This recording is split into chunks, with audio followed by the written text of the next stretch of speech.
મિત્રો, હજી માર્કેટમાં ફોરેસ્ટની ભરતી નથી આવી, ત્યાં તો કોર્સ વેચાવા મળ્યા હે.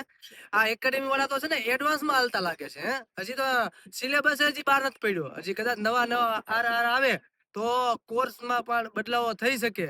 એટલે જ્યાં સુધી ઓફિશિયલ માહિતી ના આવે ત્યાં સુધી કોઈ કોર્સ ન લેવો, બરાબર. આ એકેડેમી વાળા તો છે ને પૈસા ધૂતવા જ બેઠા છે, બરાબર. અને બીજું, તો તમારે જો ખરેખર ફોરેસ્ટની તૈયારી કરવી હોય તો જે લોકો ફોરેસ્ટમાં પાસ થયા છે એ લોકોની પાસે માર્ગદર્શન લઈને તૈયારી કરજો.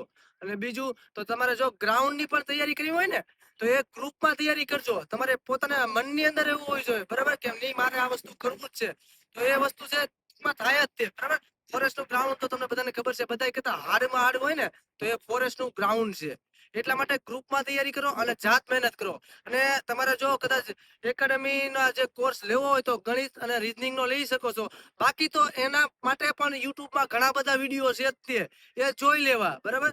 તો આટલું બધું હારે નથી આવતું. જો ફોરેસ્ટની તમારે તૈયારી કરવી હોય તો એની માટે તમારે એક વધારે એક વિષય છે જે પર્યાવરણ, જે સબ્જેક્ટ ઉપર વધારે ભાર આપવાનું છે.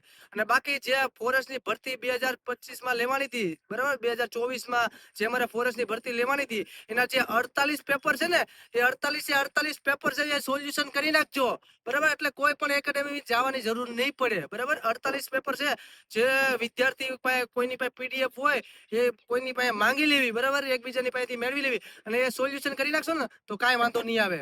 એકેડેમી જવાની જરૂર પણ નહીં પડે, બરાબર. બાકી જય હિન્દ, જય ભારત.